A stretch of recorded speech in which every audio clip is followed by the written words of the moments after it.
இந்த உலகத்திலேயே மிகப்பெரிய பொருளாதாரத்தை வைத்திருக்கின்ற நாடுகள் லிஸ்ட்டில் முதல் 4 இடத்துக்கு வருவதுதான் ரஷ்யாவோட இலக்கு. மேற்குலக நாடுகள் தாங்கள் சொல்வதைத்தான் மற்ற நாடுகள் கேட்கணும் என்று நினைச்சு கொண்டு இருக்கிறார்கள். பட் இந்த விஷயமானது ரஷ்யாவுக்கு பொருந்தாது. யாரோ சொல்லுகின்ற பொய்களாக இருக்கட்டும், யாரோ போடுகின்ற ரூல்ஸை நாங்களையும் ஃபாலோ பண்ணணும். ரஷ்யாவும் ரஷ்யாவோட நட்பு நாடுகளும் இவர்கள் அதாவது மேற்குலக நாடுகள் சொல்வதை ஃபாலோ பண்ண மாட்டோம் என்று ரஷ்யாவோட பிரசிடண்டாகி இருக்கிற புடின் அவர்கள் சொல்லியிருக்கார். அமெரிக்கா தாங்கள் தான் இந்த உலகத்தினுடைய நாட்டாமை என்று நினைத்து கொண்டு இருக்கிறார்கள். அமெரிக்காவோட டாலர்ஸை தான் உலகத்தில் இருக்கிற பல நாடுகள் பயன்படுத்துகின்றபடியால் அந்த டாலர்ஸை பயன்படுத்தி மற்ற நாடுகளுக்கு எதிரான பொருளாதார தடைகளை போட்டு அந்த நாடுகளை அமெரிக்காவோட பேச்சை கேட்க வைத்திருக்கிறார்கள். அமெரிக்கா மற்ற நாடுகளை அடிமையாக நடத்தி கொண்டிருக்கிறார்கள் என்பதுதான் நிதர்சனமான உண்மையாக இருக்கு. ஒரு நாடு அமெரிக்காவோட பேச்சை காட்டி அந்த நாட்டுக்கு எதிராக அமெரிக்கா பொருளாதார தடைகளை போடுவார்கள். அதுவும் முக்கியமாக இந்த உலகத்தில் அதிகளவான நாடுகள் அமெரிக்காவோட டாலர்ஸை பயன்படுத்துகின்றபடியால் அமெரிக்காவால் ஈஸியாகி அந்த நாடுகளுக்கு எதிரான பொருளாதார தடைகளை போடுவோம் என்ற அச்சுறுத்தலை கொடுத்து அமெரிக்காவோட பேச்சை அந்த நாடுகளை கேட்க வைக்க முடியும். அது மட்டும் இல்லாமல் அமெரிக்கா சொல்வதை அந்த நாடுகளை கேட்க வைக்க முடியும். இதனால் தான் இப்ப வரையுமே அமெரிக்கா இந்த உலகத்தினுடைய நாட்டாமை மாதிரி செய்யப்பட்டு கொண்டு இருக்கிறார்கள். இப்ப கூட சீனாக்கு எதிராக அமெரிக்காவானது பொருளாதார தடைகளை போட்டிருக்கிறார்கள். சீனாவினுடைய எலக்ட்ரிக் வெஹிக்கிள்களை இறக்குமதி செய்வதாக இருந்தால் அதுக்கு 100% வரியை அமெரிக்காவானது விதித்திருக்கிறார்கள். அமெரிக்காவோட ஜோ பைடன் அவர்கள் விதித்திருக்கிறார்.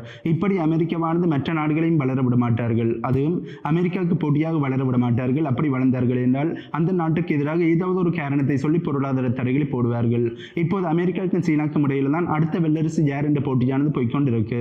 ஆகவே இந்த சந்தர்ப்பத்தில் அமெரிக்கா சீனாவை வளர விட்டுவிடக் கூடாதுன்றதுக்காண்டி சீனாக்கு எதிராக நிறைய நடவடிக்கைகளில் ஈடுபட்டு கொண்டு இருக்கிறார்கள். இப்படி அமெரிக்கா மற்ற நாடுகளுக்கு எதிரான பொருளாதார தடைகளை போட்டு அந்த நாடுகளை தங்களுடைய பேச்சை கேட்க வைப்பதாக இருக்கட்டும், மற்ற நாடுகளை வளர விடாமல் தங்களோட ஒப்படைக்க வளர விடாமல் அவர்களுக்கு எதிரான நடவடிக்கைகளில் ஈடுபடுவதாக இருக்கட்டும். இப்படி அமெரிக்கா செயல்படுகின்றபடியால் தான் இப்ப வரையுமே அமெரிக்காவால் இந்த உலகத்தினுடைய வல்லரசு நாடாக இருக்க முடிகின்றது. பட் ரஷ்யா அப்படி கிடையாது. ரஷ்யாவோட கருத்து, ரஷ்யாவோட நிலைப்பாடு எப்படி இருக்கின்றால் இந்த உலகத்தில் இருக்கிற அனைத்து நாடுகளுமே சமம். ஒரு நாடு சொல்வதைத்தான் மற்ற நாடுகள் கேட்கணும் என்ற அவசியமானது கிடையாது. அனைத்து நாடுகளுக்கும் தங்களுடைய சுதந்திரமான கருத்துக்களை தெரிவிப்பதற்கும் தங்களுடைய சுதந்திரமான முடிவுகளை எடுப்பதற்கும் அவர்களுக்கு உரிமையானது இருக்கின்றது. ஆகவே இந்த உலகத்தில் இருக்கிற அனைத்து நாடுகளும் சமம் என்ற ஒரு நிலைப்பாட்டில் தான் ரஷ்யாவானது இருக்கிறார்கள். இதற்கு எதிர்மாறாக அமெரிக்காவானது இருக்கிறபடியாக தான் 2 நாட்டுக்கு இடையில் அடிக்கடி முரண்பாடுகள் ஏற்பட்டு கொண்டு இருக்கு. இதே நேரத்தில் ரஷ்யா நினைத்தார்கள் என்றால் இந்த உலகத்திலே மிகப்பெரிய பொருளாதாரத்தை வைத்திருக்கின்ற நாடுகள் லிஸ்டில் 1வது இடத்துக்கு வர முடியும். அந்த அளவுக்கு ரஷ்யாட்ட வளங்களானது கொட்டி கிடக்கின்றது. ஆனால் ரஷ்யா அந்த வளங்களை இப்போதைக்கு பயன்படுத்தாமல் இருக்கிறார்கள் என்பதுதான் உண்மையாக இருக்கு. அதுவும் ரஷ்யா அந்த வளங்களை பயன்படுத்த ஆரம்பித்தார்கள் என்றால் கண்டிப்பாக அமெரிக்காவை தாண்டி ரஷ்யாவினுடைய பொருளாதாரமானது மிகப்பெரிய ஒரு வளர்ச்சி அடையும். அமெரிக்காவோட ஸ்டேட் செக்ரட்டரியாக இருக்கிற ஆண்டனி பிளிங்கன் அவர்கள் நேற்றைய தினம் உக்ரைனுக்கு விசிட் பண்ணி இருந்தார். இப்படி இவர் சர்ப்ரைஸாக உக்ரைனுக்கு விசிட் பண்ணியது பெருசாக பேசப்படையல. அப்படி விசிட் பண்ணின பிறகு ஆண்டனி பிளிங்கன் அவர்கள் செய்த காரியம் தான் இப்போது சோசியல் மீடியாவில் ரொம்ப வைரலாக போய்கொண்டிருக்குன்னு சொல்ல முடியும். அதாவது உக்ரைனுக்கு விசிட் பண்ணின பிறகு உக்ரைனோட பாருக்கு போய் இசை கச்சேரியில் பங்கு பெற்று இருக்கார். இந்த விஷயமானது இப்போது சோசியல் மீடியாவில் ரொம்ப வைரலாக போக ஆரம்பிச்சிருக்கு. சரி, ஆண்டனி பிளிங்கன் அவர்கள் உக்ரைனுக்கு விசிட் பண்ணியதுக்கு என்ன காரணம் என்று பார்த்தோம் என்றால் உக்ரைனுக்கு அமெரிக்காவானது 61 பில்லியன் பொறுமதியான மிலிட்டரி எய்ட் பேக்கேஜை கொடுப்போம் என்று சொல்லியிருந்தார்கள். அது கூடிய சீக்கிரமே உக்ரைனுக்கு வந்து சேர்ந்துடும் என்றும் உக்ரைனுக்கு தொடர்ந்து அமெரிக்காவோட சப்போர்ட்டானது இருக்கும். உக்ரைன் வெற்றி பெறும் வரையுமே அமெரிக்காவானது முழுமையான சப்போர்ட்டை உக்ரைனுக்கு தருவோம் என்பதை நிரூபிப்பதற்காண்டு தான் ஆண்டனி பிளிங்கன் அவர்கள் உக்ரைனுக்கு விசிட் பண்ணி இருக்கார். சரி, ஆண்டனி பிளிங்கன் அவர்கள் இப்படி இசை கச்சேரியில் பங்கு பெற்றியதை பெருசாக பேசுவதற்கு என்ன காரணம் என்று பார்த்தோம் என்றால் இப்போது கார்கிவ் பகுதியில் ரஷ்யாவானது மிகப்பெரிய முன்னேற்றங்களை அடைந்து கொண்டிருக்கிறார்கள். வெகு வேகமாக கார்கிவ் பகுதியை கைப்பற்றிக் கொண்டிருக்கிறார்கள் என்று சொல்ல முடியும். கார்கிவ் பகுதியில் இருக்கின்ற முக்கியமான கிராமங்களை ரஷ்யா கைப்பற்றிக் கொண்டிருக்கிறார்கள். உக்ரைனோட பல பகுதிகளில் ரஷ்யாவானது ஒபென்சிவான தாக்குதலை மேற்கொண்டு வேக வேகமாக முன்னேற ஆரம்பித்திருக்கிறார்கள். ஒரு பக்கம் உக்ரைனுக்கு மிகப்பெரிய தோல்வியிலானது ஏற்பட்டுக் கொண்டிருக்கிற இந்த சூழ்நிலையில் ஆண்டனி பிளிங்கன் அவர்கள் இப்படியான ஒரு செயற்பாட்டில் ஈடுபட்டிருப்பது உலக மக்களுக்கு அதிர்ச்சியை ஏற்படுத்தி இருக்கு. அண்ட் இது அமெரிக்காவுக்கு மிகப்பெரிய ஒரு மோசொலிப்பை ஏற்படுத்தி இருக்கு என்று சொல்ல முடியும். ஆகவே இதில் இருந்து அமெரிக்காவானது உக்ரைனுக்கு நாமத்தை போடுவதற்கு செயற்பட ஆரம்பித்திருக்கிறார்கள் என்பது தெளிவாக தெரியுது. அதுவும் உக்ரைனுக்கு மிகப்பெரிய இழப்புகள் ஏற்பட்டுக் கொண்டிருக்கும், மிகப்பெரிய தோல்விகள் ஏற்பட்டுக் கொண்டிருக்கிற இந்த சூழ்நிலையில் ஆண்டனி பிளிங்கன் அவர்கள் இப்படி ஒரு இசை கச்சேரியில் பங்கு பெற்று இருப்பதை பற்றிய உங்களுடைய கருத்துக்களை கீழே கமெண்ட் பண்ணுங்க. கண்டிப்பாக அமெரிக்கா உக்ரைனுக்கு பட்டையை அடிக்க போறார்கள். அதுதான் நிதர்சனமான உண்மையாக இருக்கு. உக்ரைனோட ராணுவத்தில் புதிதாக இணைக்கப்பட்ட உக்ரைனியர்கள் தங்களுக்கு தெரியாத பகுதியை காப்பாற்றுவதற்காண்டி ரஷ்யாவுக்கு எதிரான போரில் ஈடுபட்டு தங்களுடைய உயிர்களை இழந்து விடுவோம் என்று அஞ்சுகிறார்கள் என்று உக்ரைனோட 5வது படையினுடைய தளபதியை மேற்கோள் காட்டி பிரான்ஸ் ஆனது செய்தி வெளியிட்டிருக்கிறார்கள். அதாவது பிரான்ஸோட ஒரு பத்திரிகையானது செய்தி வெளியிட்டிருக்கிறார்கள். அப்படி என்றால் உக்ரைனியர்களுக்கு நாட்டுப்பற்றானது இல்லையா என்ற ஒரு கேள்வியானது உங்களுக்கு எழும்பியிருக்கும். இதற்கான பதிலானது ரொம்ப குழப்பகரமானதாக இருக்கு என்று சொல்ல முடியும். ஏனென்றால் உக்ரைனில் இருக்கின்ற பல மக்கள் தங்களுடைய நாட்டை பாதுகாக்கணும் என்றதுக்காண்டி தானாகவே இராணுவத்தில் இணைந்து ரஷ்யாவுக்கு எதிராக போராடிக்கிட்டு இருக்கிறார்கள். அதே நேரத்தில் மீதி இருக்கிற மக்களை உக்ரைனோட அரசாங்கமானது வலுக்கட்டாயமாக உக்ரைனோட இராணுவத்தில் இணைந்து அவர்களை வலுக்கட்டாயமாக போர்க்களத்துக்கு அனுப்பி கொண்டு இருக்கிறார்கள். இந்த போரானது ஆரம்பித்த ஆரம்ப காலத்தில் உக்ரைனில் இருக்கிற மக்கள் தங்களுடைய நாட்டுப்பற்று காரணமாக உக்ரைனோட இராணுவத்தில் இணைந்து போராடி இருந்தாலும் அதுக்கு பிறகு வலுக்கட்டாயமாக உக்ரைனோட மக்களை இராணுவத்தில் இணைக்க ஆரம்பித்த பிறகு உக்ரைனில் இருக்கிற மக்கள் நாட்டுப்பற்றை விட தங்களுடைய உயிர்களுக்கு தான் அதிக முக்கியத்துவத்தை கொடுக்க ஆரம்பித்திருக்கிறார்கள். ஏனென்றால் ஊழல் நிறைந்த அரசாங்கம் எடுக்கின்ற முடிவுக்காண்டி தங்களுடைய உயிர்களை பணியம் வைக்கணுமா என்ற ஒரு கேள்வியானது உக்ரைனோட மக்கள் மத்தியில் எழும்ப ஆரம்பித்திருக்கு. ஏனென்றால் செலன்ஸ்கி அவர்களை பொறுத்தவரையுமே அவர் மேற்குலக நாடுகளோட கைகூலி என்றும் அவர் ஒரு பொம்மை அரசாங்கத்தை மேற்குலக நாடுகள் வழிநடத்தி கொண்டிருக்கிறார்கள், உக்ரைனில் வழிநடத்தி கொண்டிருக்கிறார்கள் என்ற செய்தியிலானது இந்த போரானது ஆரம்பித்த பிறகு தொடர்ந்து வெளியே வந்து கொண்டே இருக்கு. அதுவும் அமெரிக்காவோட புரோக்சி வாருக்காண்டித்தான் உக்ரைனானது ரஷ்யாவுக்கு எதிராக பயன்படுத்தப்பட்டு கொண்டிருக்கிறார்கள் என்பது இந்த போரானது ஆரம்பித்ததிலிருந்து இப்ப வரையுமே சொல்லப்பட்டு கொண்டிருக்கு என்று சொல்ல முடியும். ஆகவே இப்படி அமெரிக்காவுக்காண்டி நாங்களே எங்களுடைய உயிர்களை பணியம் வைக்கணும், எங்களுடைய உயிர்களை இழக்கணும் என்ற ஒரு கேள்வியானது உக்ரைனில் இருக்கிற மக்கள் மத்தியில் எழும்ப ஆரம்பித்திருக்கு. இதனால தான் கார்கி பகுதியில் ரஷ்யாவானது தொடர்ந்து முன்னேறிக்கிட்டு இருந்தாலும் அங்கே இருக்கின்ற உக்ரைனை சேர்ந்த ராணுவ வீரர்கள் ரஷ்யாவுக்கு எதிரான தாக்குதலை மேற்கொள்வதற்கு பதிலாக அங்கிருந்து தப்பியோட ஆரம்பித்திருக்கிறார்கள், பின்வாங்க ஆரம்பித்திருக்கிறார்கள். மேற்குலக நாடுகள் தொடர்ந்து உக்ரைனுக்கு ஆயுதங்களை கொடுக்கிறார்கள், அதனை பயன்படுத்தி உக்ரைன் தொடர்ந்து போராடிக்கிட்டு இருக்கிறார்கள். பட் இது இந்த போரை தொடர்ந்து நீடிக்கும் என்று ரஷ்யாவோட பிரசிடண்டாக இருக்கிற புடின் அவர்கள் சொல்லியிருக்கார். இந்த போரானது ஆரம்பித்ததில் இந்த இப்ப வரையுமே புடின் அவர்கள் இதனை தொடர்ந்து சொல்லிக் கொண்டிருக்கார் என்று சொல்ல முடியும். அது மட்டும் இல்லாமல் புடின் அவர்கள் சொல்வது உண்மையாகத்தான் இருக்கின்றது. மேற்குலக நாடுகள் தொடர்ந்து உக்ரைனுக்கு தேவையான ஆயுதங்களை கொடுக்க கொடுக்க ரஷ்யாவானது பின்வாங்குவார்கள் என்று பார்த்தோம்னா பின்வாங்க போறது கிடையாது. மேற்குலக நாடுகளுக்கு என்ன நினைப்பு, உக்ரைனுக்கு தேவையான ஆயுதங்களை கொடுத்து தொடர்ந்து உக்ரைனுக்கு தேவையான ஆயுதங்களை கொடுத்தோம் என்றால் ரஷ்யாவானது ஒரு கட்டத்தில் பின்வாங்கி விடுவார்கள், தங்களுடைய தோல்வியை ஒப்புக்கொள்வார்கள் என்பதுதான் மேற்குலக நாடுகளுடைய நினைப்பாக இருக்கு. பட் இப்படி தொடர்ந்து உக்ரைனுக்கு தேவையான ஆயுதங்களை மேற்குலக நாடுகள் கொடுத்தாலும் ரஷ்யாவானது பின்வாங்க மாட்டார்கள், தோற்று போக மாட்டார்கள் என்பதுதான் நிதர்சனமான உண்மையாக இருக்கு. எவ்வளவு நாளைக்கு இந்த போரானது தொடர்ந்து இடம்பெற்றுக் கொண்டிருந்தாலும் அதுக்கேற்ற மாதிரி ரஷ்யாவும் உக்ரைனுக்கு எதிரான போரை தொடர்ந்து செய்து கொண்டுதான் இருப்பார்கள், உக்ரைனுக்கு எதிரான தாக்குதலை தொடர்ந்து செய்து கொண்டுதான் இருப்பார்கள்.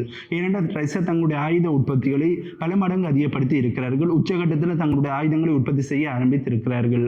ஆகவே உக்ரைனுக்கு மேற்குலக நாடுகள் ஆயுதங்களை கொடுத்தாலும் அதுக்கேற்ற மாதிரி ரஷ்யா தங்களுடைய நாட்டில் உற்பத்தி செய்யப்படுகின்ற ஆயுதங்களை பயன்படுத்தி உக்ரைனுக்கு எதிராக தொடர்ந்து போரைத்தான் செய்வார்கள். உக்ரைன் எப்போது தோல்வியை ஒப்புக்கொள்கிறார்களோ அப்ப வரையுமே உக்ரைனுக்கு எதிராக ரஷ்யாவானது தொடர்ந்து போரை செய்வார்கள் என்பதுதான் நிதர்சனமான உண்மையாக இருக்கு. இதே நேரத்தில் எவ்வளவு நாளைக்குத்தான் மேற்குலக நாடுகள் உக்ரைனுக்கு தேவையான ஆயுதங்களை கொடுப்பார்கள்? இந்த ரஷ்யா உக்ரைன் போரானது ஆரம்பித்து 2 வருடங்களை தாண்டி போரானது நீடித்துக் கொண்டே இருக்கு. பட் இப்ப வரையுமே மேற்குலக நாடுகள் உக்ரைனுக்கு கொடுக்கின்ற ஆயுதங்களை நிறுத்தல. ஆனால் இந்த போரானது ஆரம்பித்த போது மேற்குலக நாடுகள் உக்ரைனுக்கு கொடுத்த ஆயுதங்களோடு ஒப்படைக்க இப்போது உக்ரைனுக்கு கொடுக்கின்ற ஆயுதங்களானது 25% தான் இருக்கு என்றே சொல்ல முடியும். அதாவது 75% குறைந்திருக்கு. உக்ரைனுக்கு மேற்குலக நாடுகள் கொடுக்கின்ற ஆயுதங்களானது 75% குறைந்திருக்கு என்றே சொல்ல முடியும்.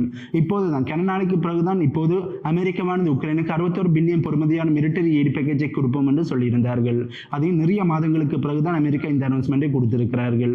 இதற்கு பிறகு அமெரிக்காவானது உக்ரைனுக்கு மிலிட்டரி எய்ட் பேக்கேஜை கொடுப்பார்களா என்று பார்த்தோம் என்றால் அது ஒரு மிகப்பெரிய ஒரு கேள்விக்குறி. நிறைய வல்லுநர்கள் என்ன சொல்கிறார்கள் என்றால் இனி அமெரிக்கா உக்ரைனுக்கு மிலிட்டரி எய்ட் பேக்கேஜை கொடுக்க மாட்டார்கள். இந்த 61 பில்லியன் பொறுமதியான மிலிட்டரி எய்ட் பேக்கேஜ் தான் அமெரிக்கா உக்ரைனுக்கு கொடுக்கின்ற கடைசி மிலிட்டரி எய்ட் பேக்கேஜ். இதற்கு பிறகு அமெரிக்கா எந்த உதவிகளையும் உக்ரைனுக்கு செய்ய மாட்டார்கள் என்பதுதான் நிறைய வல்லுநர்களோட கருத்தாக இருக்கு. ஆகவே அமெரிக்கா உக்ரைனுக்கு மிலிட்டரி எய்ட் பேக்கேஜை கொடுப்பதை நிறுத்தினார்கள் என்றால் அதுக்கு பிறகு உக்ரைன் படிப்படியாக தோல்வியடைய ஆரம்பிப்பார்கள். உக்ரைனில் பிரசிடென்ட் எலெக்ஷனானது இடம்பெறுமா என்ற கேள்வியானது ஆண்டனி பிளிங்கன் அவர்கள்ட்ட கேட்கப்பட்டிருக்கு. இதற்கு தேர்தல் உட்கட்டமைப்பை வலுப்படுத்துவதற்காண்டி உக்ரைனோட அமெரிக்காவானது இணைந்து செய்யப்பட்டு கொண்டிருக்கும் என்று ஆண்டனி பிளிங்கன் அவர்கள் சொல்லியிருக்கார். கேட்ட கேள்விக்கும் இவர் சொன்ன பதிலுக்கும் எந்த ஒரு சம்பந்தமுமே கிடையாது. அதாவது உக்ரைனில் எலெக்ஷனானது இடம்பெறுமா இடம்பெறாதா என்ற கேள்விக்கு ஓம் என்று சொல்லணும் அல்லது இல்லை என்று சொல்லணும். பட் இந்த பதிலை சொல்லாமல் வேறொரு பதிலை ஆண்டனி பிளிங்கன் அவர்கள் சொல்லி அனுப்பி இருக்கார் என்று சொல்ல முடியும்.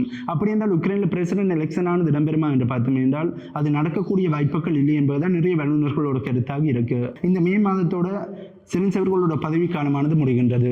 இதற்கு பிறகு செலன்ஸ்கி அவர்கள் உக்ரைனில் பிரசிடென்ட் எலெக்ஷனை நடத்தினா மட்டும்தான் அடுத்த பிரசிடென்ட் ஆனது செலக்ட் பண்ணப்படுவார். அப்படி இல்லாமல் செலன்ஸ்கி அவர்களை தொடர்ந்து உக்ரைனோட பிரசிடண்டாக செயற்பட்டு கொண்டிருந்தார் என்றால் அப்படித்தான் செயற்பட போறார். ஏனென்றால் இந்த போரை ரஷ்யா உக்ரைன் போரை காரணம் காட்டி செலன்ஸ்கி அவர்கள் தான் தொடர்ந்து உக்ரைனோட பிரசிடண்டாக செயற்பட போறார். அப்படி செலன்ஸ்கி அவர்கள் தொடர்ந்து உக்ரைனோட பிரசிடண்டாக செயற்பட்டார் என்றால் உக்ரைனில் சர்வதிகார ஆட்சி தான் இடம்பெறுது என்பதை அமெரிக்காவை ஒப்புக்கொண்டதுக்கு சமமாக போய்விடும். அதுவும் இந்த விஷயத்தில் அமெரிக்கா தொடர்ந்து உக்ரைனுக்கு சப்போர்ட் பண்ணினார்கள் என்றால் அமெரிக்காவை உக்ரைனில் சர்வதிகார ஆட்சி தான் இடம்பெறுது என்பதை நிரூபிப்பதற்கு ஒப்புக்கொள்வதற்கு சமமாக போய்விடும் என்று சொல்ல முடியும். ஏனென்றால் ரஷ்யாவில் சர்வதிகார ஆட்சி இடம்பெறுது என்றுதான் மேற்குலக நாடுகள் சொல்லிக் கொண்டிருக்கிறார்கள். இப்படி ஒரு சர்வதிகார நாட்டிலேயே பிரசிடன்ட் எலெக்ஷன் ஆனது இடம்பெற்று அதில் அதிகளவான மக்கள் வாக்குகளை செலுத்தி புதிய பிரசிடண்டாக புடின் அவர்கள் செலக்ட் பண்ணப்பட்டிருந்தார். இப்படி ஒரு சர்வதிகார நாட்டிலேயே எலெக்ஷன் ஆனது இடம்பெற்றதுக்கு என்றால் ஜனநாயக நாடு என்று சொல்லப்படுகின்ற உக்ரைனில் இப்போதைக்கு எலெக்ஷன் ஆனது இடம்பெறணும். பட் அப்படி எலெக்ஷன் இடம்பெறாமல் தொடர்ந்து செலன்ஸ்கி அவர்களை பதவியில் நீடித்துக் கொண்டிருந்தார் என்றால் உக்ரைன் ஆனது சர்வதிகார நாடாக மாறிவிட்டார்கள் என்பதுதான் அர்த்தம். இப்போதே உக்ரைனில் எதிர்க்கட்சிகள் எதுவுமே கிடையாது, அனைத்துமே செலன்ஸ்கி அவர்கள் கலைத்து விட்டார். இப்போதே உக்ரைன் ஆனது சர்வதிகார நாடாகத்தான் இருக்கின்றது. பார்க்கலாம் செலன்ஸ்கி அவர்கள் இந்த மாதம் எலெக்ஷனை நடத்த போறாரா அல்லது அதனை தள்ளி போட்டு வேறு ஏதாவது நடவடிக்கையில் ஈடுபட போறாரா என்பதை. சரி, இப்படி உக்ரைனில் பிரசிடன்ட் எலெக்ஷன் ஆனது நடக்காட்டி எப்படியான பிரச்சனையானது உக்ரைனில் கிளம்பும் என்று பார்த்தோம் என்றால் உக்ரைனில் இருக்கிற மக்கள் புரட்சியில் ஈடுபடக்கூடிய வாய்ப்புகள் இருக்கு. அதுவும் செலன்ஸ்கி அவர்களுக்கு எதிராக மிகப்பெரிய ஒரு புரட்சியில் ஈடுபடக்கூடிய வாய்ப்புகள் இருக்கு. அப்படி மட்டும் உக்ரைனில் புரட்சியானது இடம்பெற்றது என்றால் கண்டிப்பாக மேற்குலக நாடுகளோட கட்டுப்பாட்டில் இருந்து உக்ரைனானது விலகிவிடும் என்பதுதான் பல வல்லுநர்களோட கருத்தாக இருக்கு. ரஷ்யாவோட பிரசிடண்டாக இருக்கிற புடின் அவர்கள் இந்த கிழமை சீனாக்கு விசிட் பண்ணி சீனாவோட பிரசிடண்டை மீட் பண்ண போறார் என்ற செய்திகள் வெளியே வந்திருக்கு. இப்படி புடின் அவர்கள் சீனாக்கு விசிட் பண்ணுவது அமெரிக்காவுக்கு மிகப்பெரிய ஒரு கடுப்பை ஏற்படுத்தி இருக்கு என்று சொல்ல முடியும். ஏற்கனவே ரஷ்யாவுக்கும் சீனாக்கும் இடையிலான உறவானது ரொம்ப ஸ்ட்ராங்காக மாறி இருக்கு. அதுவும் இந்த ரஷ்யா உக்ரைன் போரானது ஆரம்பித்த பிறகு இந்த இரு நாட்டுக்கு இடையிலான உறவுகளானது ரொம்ப ஸ்ட்ராங்காக மாறி இருக்கு. இப்படி இருக்கையில் புடின் அவர்கள் 5வது முறையாக ரஷ்யாவோட பிரசிடண்டாக பதவியேற்ற பிறகு முதல் தடவையாக சீனாக்கு விசிட் பண்ண போறார். இப்படி சீனாக்கு புடின் அவர்கள் விசிட் பண்ணுவதில் இருந்து சீனாக்கும் ரஷ்யாவுக்கும் இடையிலான உறவானது இன்னுமே ஸ்ட்ராங்காக மாறும். ஆகவே இப்படி 2 நாடுகளுமே ஒன்றிணைந்து அமெரிக்காவுக்கு எதிரான நடவடிக்கையில் தான் ஈடுபடுவார்கள். அமெரிக்காவோட ஆதிக்கத்தை இந்த உலகத்தில் இருந்து குறைக்கணும் அழிக்கணும் என்ற நடவடிக்கையில் தான் ஈடுபடுவார்கள். ஆகவே ரஷ்யாவும் சீனாவும் ஒன்றிணைவது அமெரிக்காவுக்கு தான் மிகப்பெரிய ஒரு ஆப்பாக இருக்கும். இதனால தான் அமெரிக்காவுக்கு இது மிகப்பெரிய ஒரு கடுப்பை மிகப்பெரிய ஒரு கவலையை ஏற்படுத்தி இருக்கு என்று சொல்ல முடியும். பார்க்கலாம் இதற்கு அமெரிக்கா எப்படி ரியாக்ட் பண்ண போறார்கள் என்று. இதனை பற்றி உங்களுடைய கருத்துக்களை கீழே கமெண்ட் பண்ணுங்க. இது போன்ற ரஷ்யா உக்ரைன் போரை பற்றிய செய்திகள் மற்றும் முக்கியமான உலக நிகழ்வுகளை தெரிந்து கொள்ள நம்ம சேனலை சப்ஸ்கிரைப் பண்ணி பக்கத்தில் இருக்க பெல் ஐகானை கிளிக் பண்ணி வையுங்கள். அப்போதுதான் நாம் போடக்கூடிய வீடியோஸை நீங்கள் உடனுக்குடன் பார்க்க முடியும். இன்னும் ஒரு வீடியோவில் உங்களை சந்திக்கின்றேன்.